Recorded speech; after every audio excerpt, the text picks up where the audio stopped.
भूर्भुवः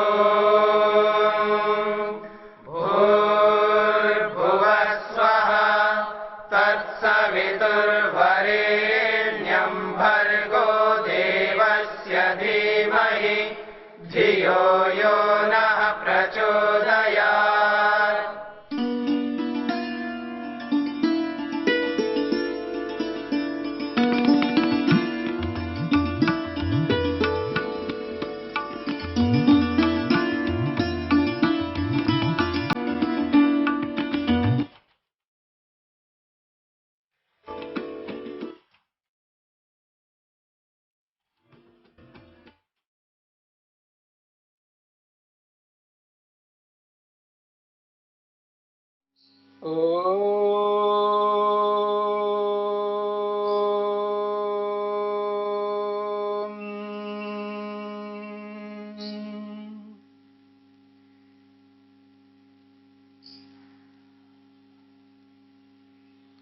योग विद्या।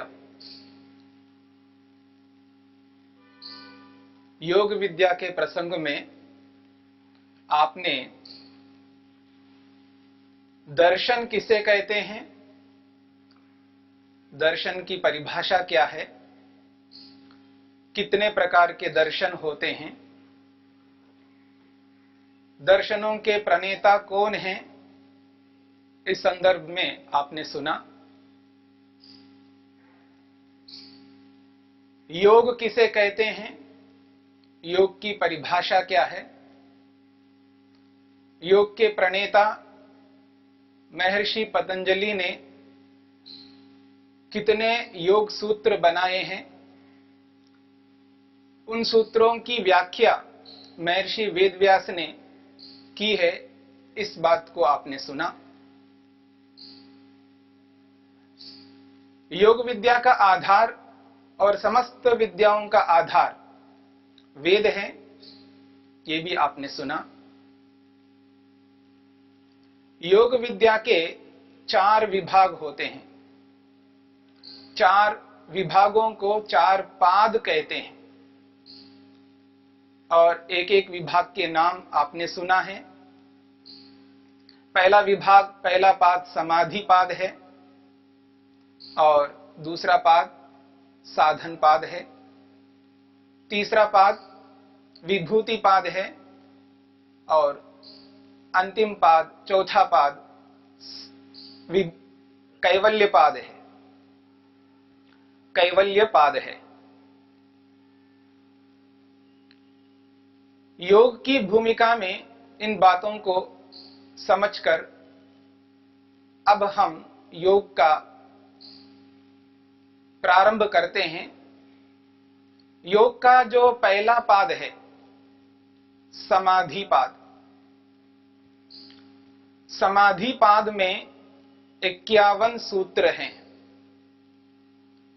महर्षि पतंजलि ने पहले पाद के 51 सूत्रों में समाधि को ध्यान में रखते हुए, समाधि को उद्देश्य में रखते हुए, समाधि को एक सामने लक्ष्य के रूप में रखते हुए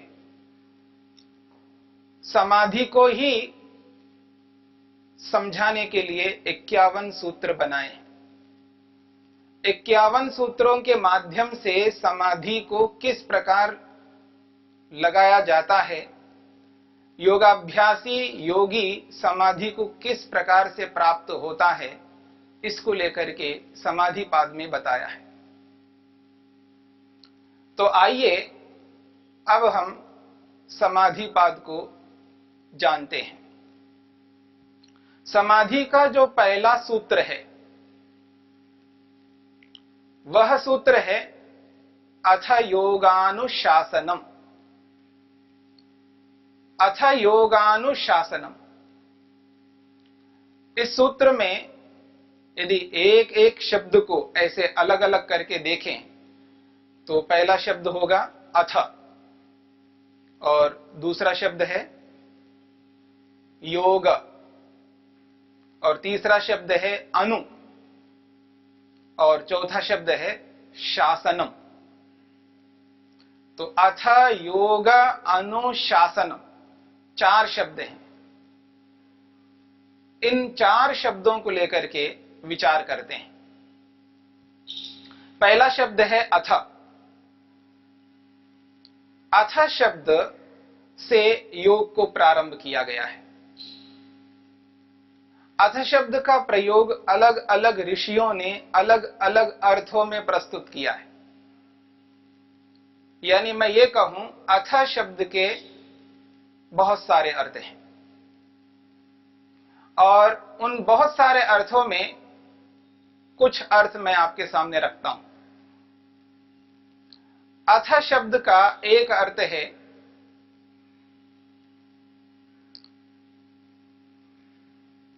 आरंभ। किसी भी कार्य को हम प्रारंभ करते हैं तो उसके लिए अथ शब्द का प्रयोग किया जाता है। संस्कृत में किसी विषय को हम प्रारंभ करते हैं, पहली बार उस विषय को समझना चाहते हैं, पहले हमने कभी नहीं जाना, कभी नहीं समझा, तो ऐसे विषय को प्रारंभ करने के लिए अथ शब्द का प्रयोग होता है। उदाहरण के लिए, अथ वर्णमाला अध्येतव्या। वर्णमाला जानते हैं आप, संस्कृत में हो, हिंदी में हो, किसी भी भाषा में हो, यदि कोई व्यक्ति किसी विद्या को जानता है या उस विद्या को जानना चाहता है, वो वर्णमाला के माध्यम से जानेगा। तो विद्यार्थी सर्वप्रथम प्रारंभ करता है वर्णमाला से, पहले वो वर्णमाला को जानेगा। अथ वर्णमाला अध्येतव्या। तो यहां अथ शब्द का जो प्रयोग किया है, ये आरंभ के लिए किया है। अब हम वर्णमाला को आरंभ करते हैं। इस वर्णमाला को जानना चाहिए। जिस भाषा को, जिस विद्या को आप जानना चाहते हो, उस विद्या का जो आधार है, मूल है, वो जो वर्णमाला है, उसको अब जानना चाहिए, समझना चाहिए। एक उदाहरण दिया है, ऐसे ही अनेक उदाहरण हो सकते हैं। जिस कार्य को आप जानते नहीं, पहली बार कर रहे हो, तो उस कार्य को आप प्रारंभ कर रहे हैं, तो वहां पर अथ शब्द का प्रयोग होगा संस्कृत में। अथ कार्यम ज्ञातव्यम। अब कार्य को जानना चाहते हैं या अब कार्य को प्रारंभ किया जाता है ताकि इस कार्य को मैं जानूं, यह है कैसा कार्य। कोई भी काम करो, यदि प्रारंभ करना चाहते हैं उसको, तो यहां अथ शब्द का प्रयोग होगा। तो अथ शब्द का प्रयोग आरंभ के अर्थ में आता है, एक अर्थ हुआ। दूसरा अर्थ है अनंतर। अनंतर का अर्थ होता है बाद में, यानी पहले कोई काम करो, उसके बाद अब दूसरा काम करने जा रहे हो। एक उदाहरण है, भाषाम अधीत्य व्याकरणम जिज्ञासितव्यम।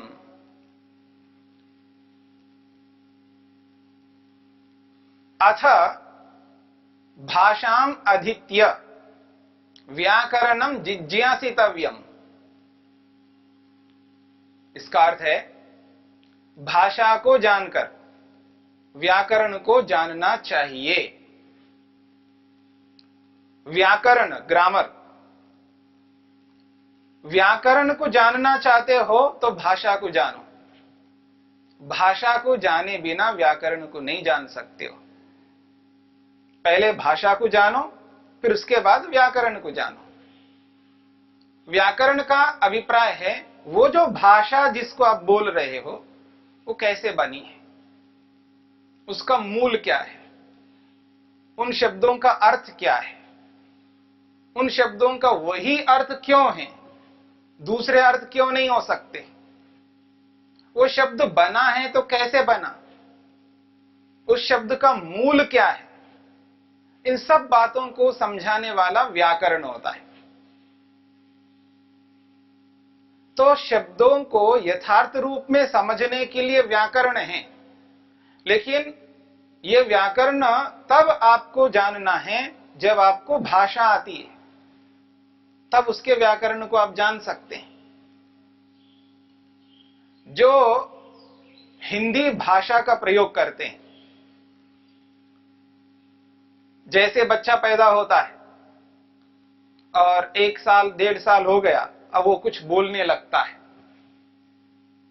मां को बोलता है, पिता को बोलता है, चाचा को बोलता है, अलग अलग शब्दों का उच्चारण उसको करवाया जाता है, उसको भाषा को सिखाया जाता है, समझाया जाता है। तो जब भाषा को सिखाया जाता है, समझाया जाता है, तो धीरे धीरे वो बच्चा बड़ा होता होता होता बहुत सारी भाषा को जान लेता है। जब वो स्कूल जाने लगता है, विद्यालय जाने लगता है, तब तक तो भाषा उसको आ जाती है।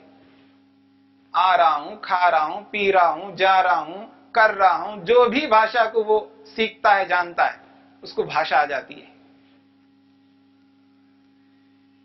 और जैसे वो बड़ा होने लगता है, 1ली क्लास में, 2री क्लास में, 3री क्लास में, 4थी क्लास में, 5वीं क्लास में आगे बढ़ता जा रहा है, बढ़ता जा रहा है। कालांतर में उसको व्याकरण पढ़ाते हैं, बाद में जाकर के, क्योंकि उसको भाषा आ गई अब, तब उसको हिंदी व्याकरण उसको पढ़ाते हैं। तो हिंदी व्याकरण को जानता है। ऐसा हो सकता है कि व्याकरण कोई कोई जाने, लेकिन भाषा को तो सभी जानते हैं। हिंदी बोलने वाले जितने भी इस भारतवर्ष में हैं, सब हिंदी बात करते हैं। जरूरी नहीं है सभी लोग हिंदी के व्याकरण को जानते हो, नहीं जानते, कोई कोई जानता है। इसलिए पहले भाषा को जानो, उसके बाद व्याकरण को जानो। तो भाषाम अधीत्य व्याकरणम ज्ञातव्यम अथ भाषाम अधीत्य व्याकरणम ज्ञातव्यम। ऐसा भी बोल सकते हैं, भाषाम अधीत्य अथ व्याकरणम ज्ञातव्यम।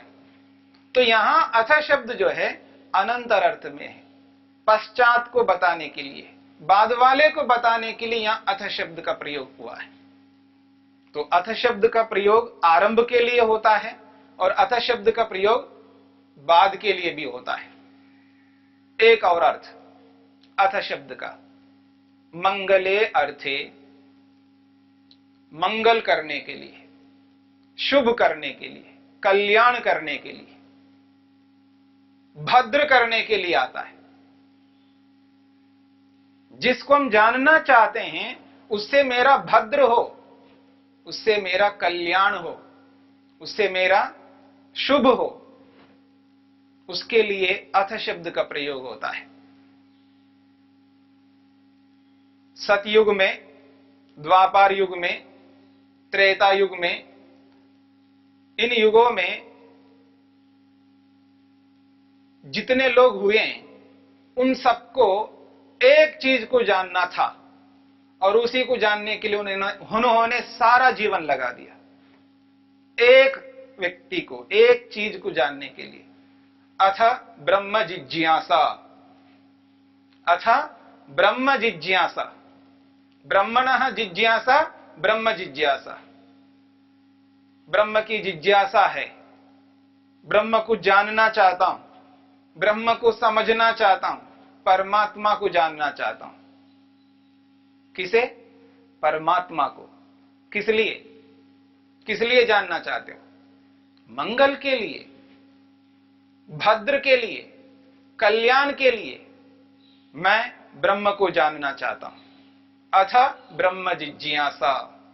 और यहां जो अथ शब्द आया है, ये ब्रह्म जिज्ञासा के लिए आया है, ब्रह्म को जानने के लिए आया। क्यों जानना चाहते हो? भद्र के लिए जानना चाहता हूं, मेरा कल्याण हो जाए।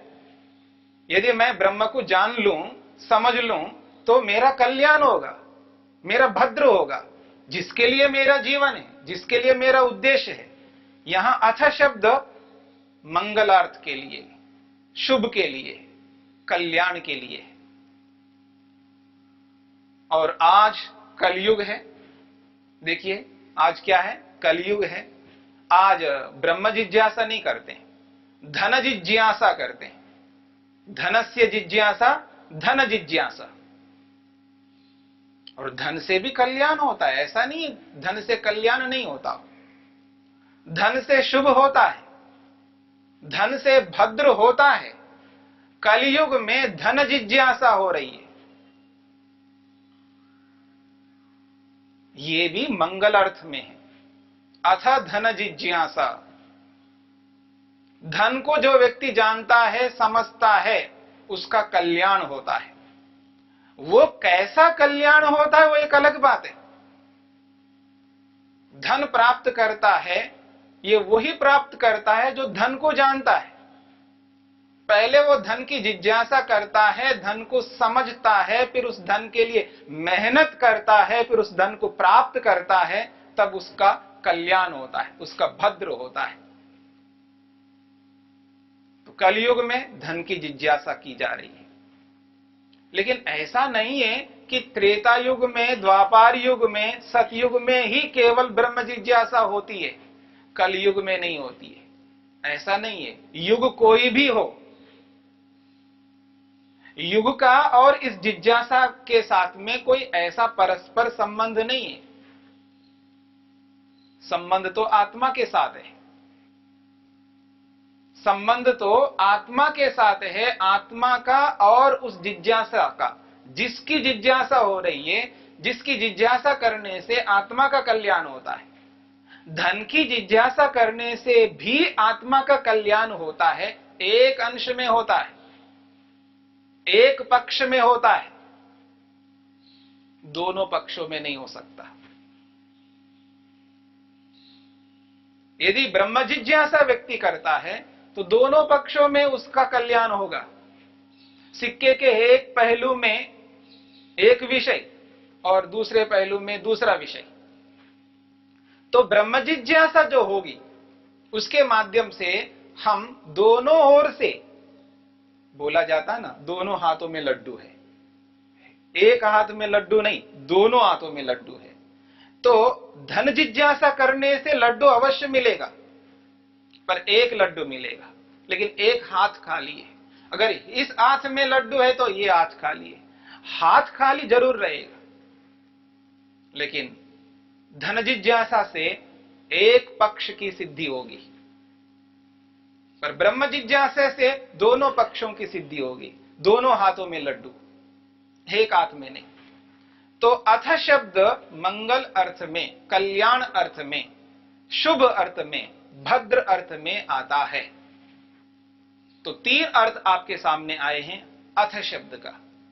कोई ऋषि अथ शब्द का मंगल अर्थ में प्रयोग करता है, कोई ऋषि अथ शब्द का प्रारंभ अर्थ में करता है, और कोई ऋषि अथ शब्द का अनंतर अर्थ में प्रयोग करता है। प्रसंग क्या है, उस प्रसंग के अनुसार अथ शब्द का प्रयोग होगा।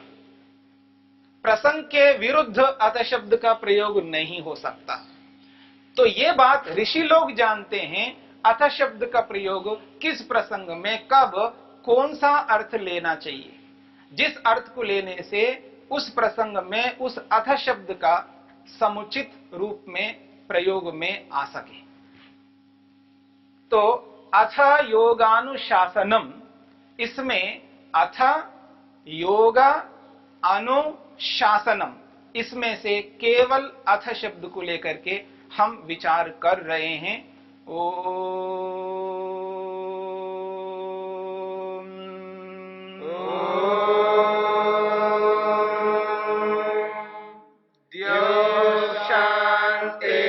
शांतिरंतरिक्षं शांतिर्पृथिवी शांतिरापः शांतिरोषधयः शांतिः वनस्पतयः शांतिर्विश्वे देवा शांतिर्ब्रह्म शांति सर्वं शांति शांतिरेव शांति क्षमा शांति